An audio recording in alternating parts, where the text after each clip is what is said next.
তরুণদের হাতে নেতৃত্ব দিয়ে দিতে হবে, তরুণরাই বিশ্ব নেতৃত্ব দেওয়ার মতন যোগ্যতা রাখে, তাহলে আপনি 86 বছর বয়সে আপনি এখানে কি করছেন? ছোটবেলায় যে নতুন বাংলাদেশ গড়বো মোরা নতুন করে আজ শপথ নিলাম, আমাদেরকে এর সম্ভবত এরশাদের রচিত গান হিসেবে এটিকে প্রচার করা হতো এবং আমাদের উপর ছোট্ট শিশুদের উপর এটি চাপিয়ে দেওয়া হয়েছিল যাতে করে ছোট্ট শিশুদের মগজটি ভালো করে ধোলাই করা যায়, কিন্তু সেটি তো তারা পারেনি। এখন এই নতুন বাংলাদেশের অন্তর্নিহিত মাজেজাটা কি, সৈয়দ মঞ্জুরুল হক? এর মাজেজা কি সেটা হচ্ছে, আমি একটু যদি রেফারেন্স দিয়ে বলি, সেটি হচ্ছে ধরুন একটি সাবানের নাম হচ্ছে ধোলাই। তো সাবানটি 50 বছর বা 60 বছর ধরে বাংলাদেশে ব্যবহৃত হচ্ছে। তো এই সাবানটিকে আপনাকে প্রতি বছর যদি বাংলাদেশের মানুষের সামনে হাজির করতে হয়, তাহলে বলতে হবে যে নতুন মোড়কে, কিংবা বলতে হবে নতুন ভাবে এর ইনগ্রিডিয়েন্টস তৈরি হয়েছে বা এতে অমুক কেমিক্যালস যুক্ত হয়েছে। তো আমরা দেখি বিজ্ঞাপনের ক্ষেত্রে ওই যে একই সাবান, ওই যে সাবানটির নাম ধোলাই, সেই সাবানটি প্রতি বছর ওই বিভিন্ন নায়িকাদের হাতে এসে নতুন নতুন করে তৈরি হয়। এখন ধরেন যে আমাদের এখানে যে গণতন্ত্রটি আছে, আমরা যে গণতন্ত্রের কথা বলি, সেই গণতন্ত্রের ভেতরে আপনি নতুন কি আনতে পারবেন? কিছুই আনতে পারবেন না। তাহলে আপনার যে শাসন, সেই শাসনটিকে অন্য শাসকদের থেকে আলাদা করার জন্য আপনাকে একটি শব্দ ব্যবহার করতে হবে, সেটি হচ্ছে নতুন একটি শব্দ, অর্থাৎ এটি একটি ব্র্যান্ড নিউ জিনিস বা এইটি এর আগে কেউ দেখেনি।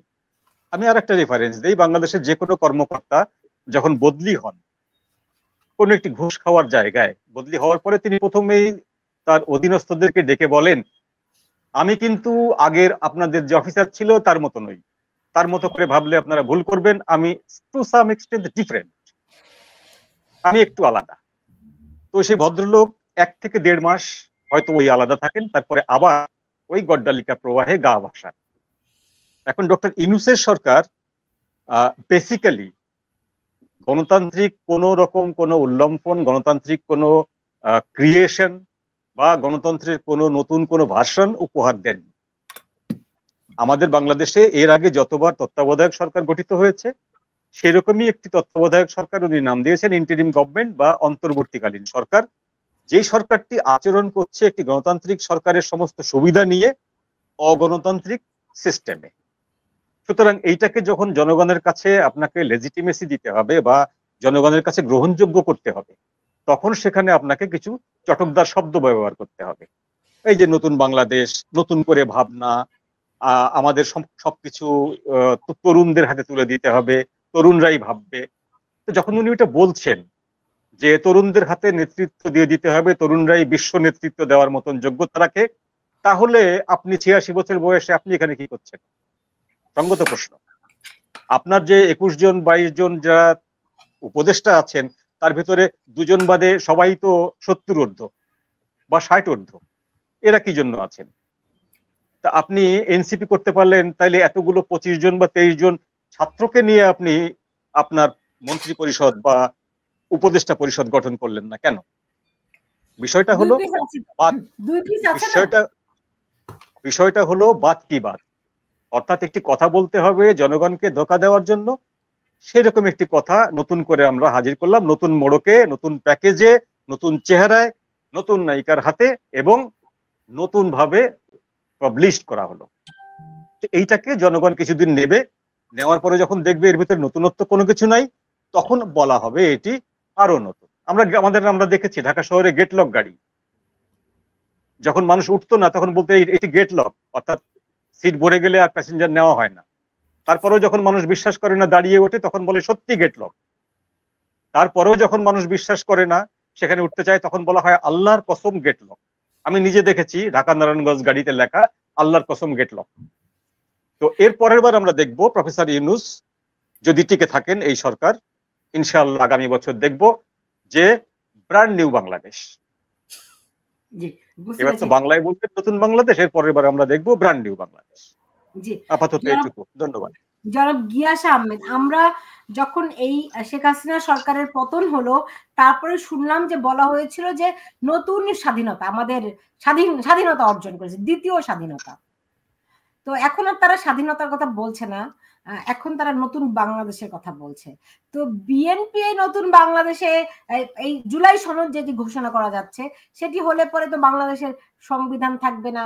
বিএনপি অ্যাটলিস্ট বিএনপির প্রতিষ্ঠাতা জিয়াউর রহমান তিনি মুক্তিযুদ্ধের ঘোষক দাবিদার, তিনি একজন সেক্টর কমান্ডার ছিলেন, বিএনপি মুক্তিযুদ্ধের দল, তাই না? তো এগুলো কিছুই থাকবে না, সেক্ষেত্রে বিএনপির ভূমিকাটা কি, তারা কিভাবে গ্রহণ করবে? ধন্যবাদ। আসলে আমি একটু ব্যাকেই যেতে চাই, সেটা হলো যে আজকের যে পরিস্থিতি, এই পরিস্থিতি তো হওয়ার কথা ছিল না।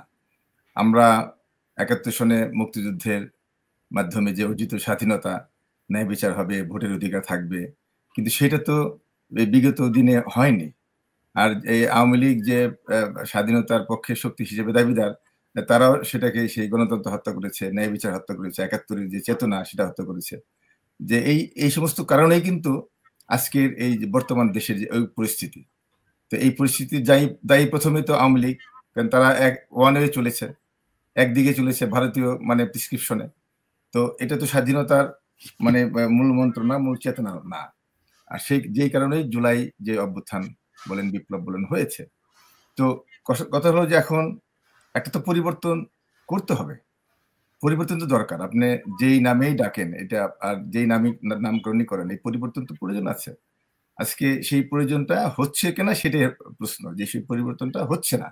এখানে আমি মঞ্জুরুল হক সাহেবের সাথে একমত যে পরিবর্তনটা হচ্ছে না, কিন্তু এই পরিবর্তনটা প্রয়োজন, আমাদের সংস্কার প্রয়োজন, যে আমাদের যে মন মানসিকতা, সেই মন মানসিকতার প্রয়োজন আছে।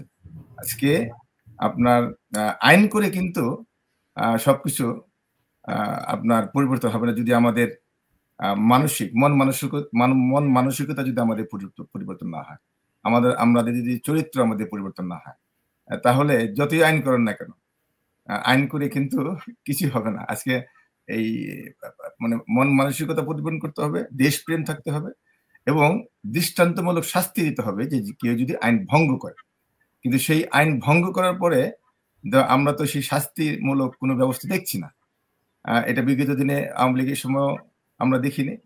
আর যেই কারণে এই পরিবর্তনের যে আমরা যে বক্তব্য দিচ্ছি, কিন্তু বর্তমান সরকার, অন্তর্বর্তীকালীন সরকারও সেটা আমরা কিন্তু দেখতে পাচ্ছি না। যেমন আমাদের এই মন্ত্রণালয়ের অনেকের বিরুদ্ধে যে অভিযোগ আছে, দুর্নীতির অভিযোগ আছে, যাদের পিএস, এপিএস, তদবির বাণিজ্য, এগুলি নিয়েও কিন্তু কোনো রকম বিচারের সম্মুখীন তারা হননি। আপনার আজকে যদি সজীব ভুইয়ার এপিএস, পিএস যে দুর্নীতির অভিযোগে দুদুকে ডাকা হলো, সেই মন্ত্রীর সেই উপদেষ্টা তো থাকার কথা না। যদি আমরা পরিবর্তনের কথাই বলি, তাহলে তাকে পদত্যাগ করা উচিত ছিল। তাহলে বুঝতে পারতাম হ্যাঁ, আমরা পরিবর্তনের জন্য প্রস্তুত। তো যাই হোক, আমাদের দেশের যেই যায় লঙ্কায়, যে সেই হয়ে যায় রাবণ। আমাদের এই ডক্টর ইউনূস সাহেব একজন বিশ্ববরেণ্য ব্যক্তি, তিনি যথাসময়ে হাল ধরেছিলেন, সমস্ত জাতি তাকে সমর্থন দিয়েছিল দলমত নির্বিশেষে।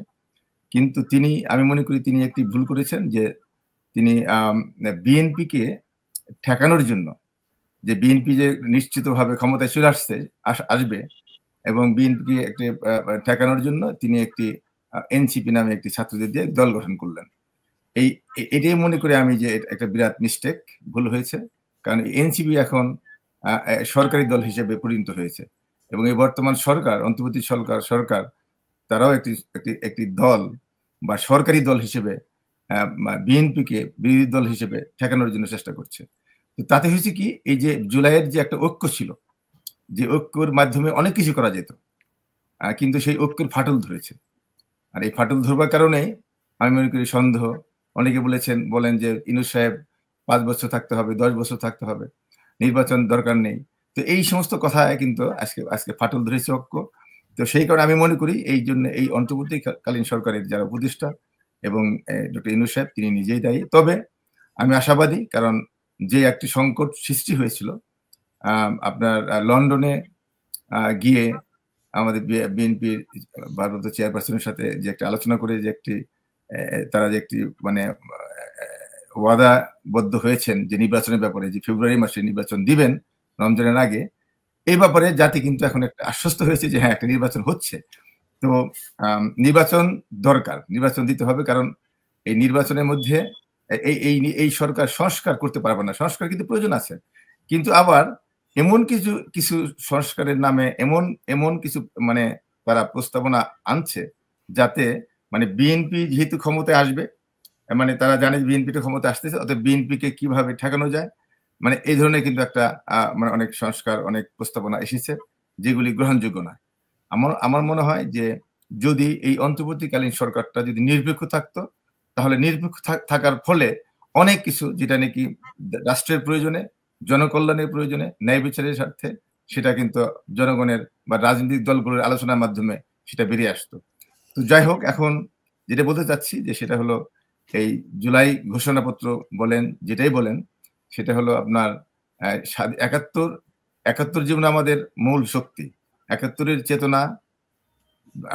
আমাদের বিএনপি একটি মুক্তিযুদ্ধের দল। আপনি বলেছেন যে স্বাধীনতার ঘোষণা দাবি করে, আসলে স্বাধীনতার তো ঘোষণা দিয়েছে, দাবি করবো কেন? জিয়া রহমান সাহেব তো স্বাধীনতার ঘোষণা দিয়েছে, তিনি তো মানপত্র পাঠ করেননি, তিনি খবর পাঠিয়েছিলেন না যে একটা খবর তিনি পাঠ করছেন, তা তো না, তিনি একটা ঘোষণাই দিয়েছেন। হ্যাঁ, যে তার নাম নিয়েই ঘোষণা দিয়েছেন প্রথমে, তারপরে শেখ মুজিবুর রহমানের নাম সংযুক্ত করেছেন। তো যাই হোক, এটা উনি নিজেই দিয়েছেন।